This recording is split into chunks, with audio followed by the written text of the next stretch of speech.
Hey guys, उम्मीद है आप खुद को साफ और सेफ दोनों रख रहे हैं। बहुत जरूरी है हम सबका इस वायरस से बचना, जागरूक रहना और इससे जुड़ी हर खबर के बारे में पता होना।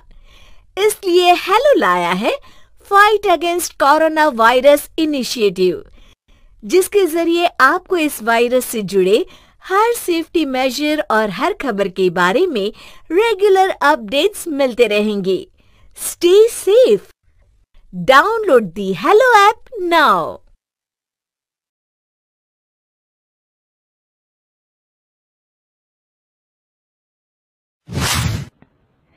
लक्ष्मी का अपने घर में पूरा दबदबा था। हिटलर की तरह वो सारा काम अपने पति और बेटे से करवाती। धीरे धीरे उसके पति की तबीयत खराब रहने लगी। सुनो जी, अब आप बुजुर्ग हो गए हो, काम में भी अब हाथ आपकी फुर्ती से नहीं चलते। अरे भाग्यवान, भगवान से डर। तुझसे मैंने शादी अपने इकलौते बेटे के अच्छे पालन पोषण के लिए की थी, लेकिन तूने तो उसका बेड़ा गर्क कर दिया। मैंने क्या किया? पढ़ाया लिखाया, अब नौकरी नहीं लग रही तो मैं कैसे जिम्मेदार हो गई? अब घर में बैठकर रोटी तोड़ रहा था तो मैंने कहा काम ही कर ले।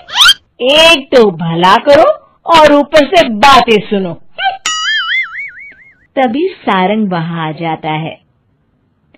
बहुत भूख लगी है माँ, कुछ खाने को दे दो। अब तुम्हारे पापा कहा तो चल नहीं रहा है। मैं ही जा रही हूँ आज किचन में, बनाती हूँ कुछ। हे भगवान, कैसे होगा इतना काम मुझसे? लक्ष्मी किचन में काम कर रही होती है कि तभी अचानक उसे आइडिया आता है।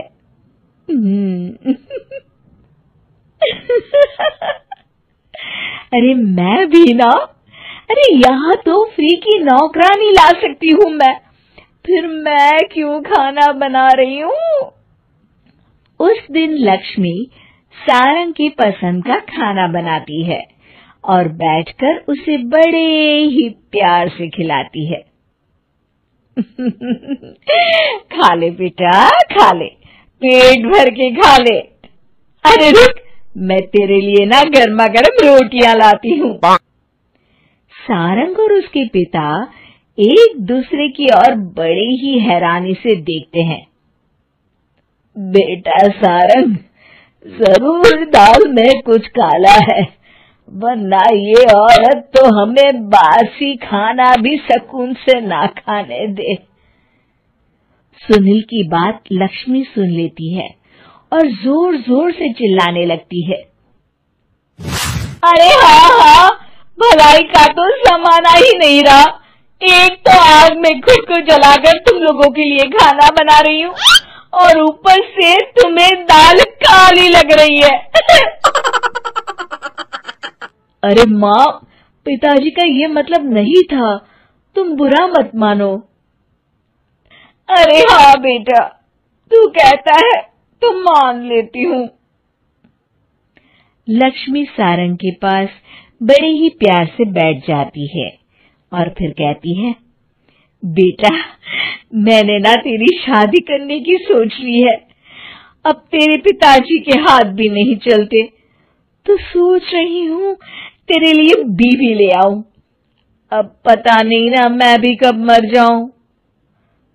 अब ऐसे भाग्य भी कहाँ है हमारे। क्या कहा? अरे हाँ हाँ, तुम तो चाहती ही हो कि मैं मर जाऊं, लेकिन मैं अपनी प्यारी बहू का चेहरा देखे बिना नहीं मरूंगी। हाँ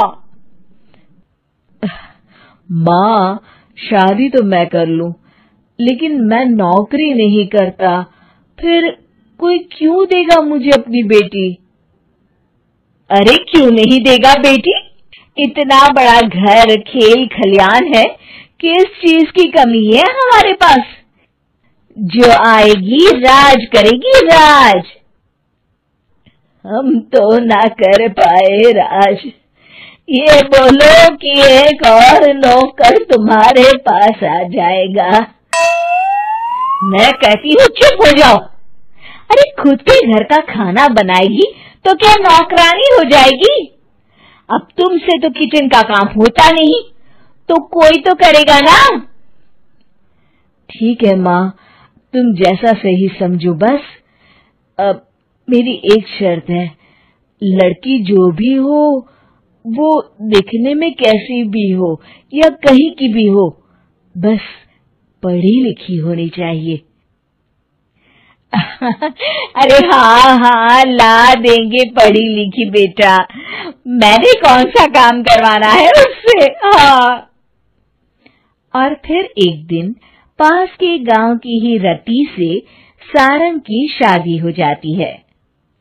रति दिखने में बहुत ही सुंदर थी, साथ ही साथ काफी पढ़ी लिखी थी। रति को लक्ष्मी के सौतेले होने की बात पता नहीं थी। शुरू में जब रति ने सारंग को घर का काम करते देखा तो हैरान रह गई। अरे ये तो अच्छी बात है कि आप घर का काम करते हैं, लेकिन मैं तो घर में ही हूं ना, आप क्यों कर रहे हैं जी? जाइए आप नौकरी के लिए अप्लाई कीजिए ना। तभी लक्ष्मी वहां आ जाती है। अरे रति बहू, करने दे उसे काम। और हाँ, मेरे घर के कुछ नियम है, कायदे हैं, यहाँ बीच में ना ही बोलो तो तुम्हारे लिए अच्छा होगा। रति को लक्ष्मी की बात कुछ अजीब सी लगती है।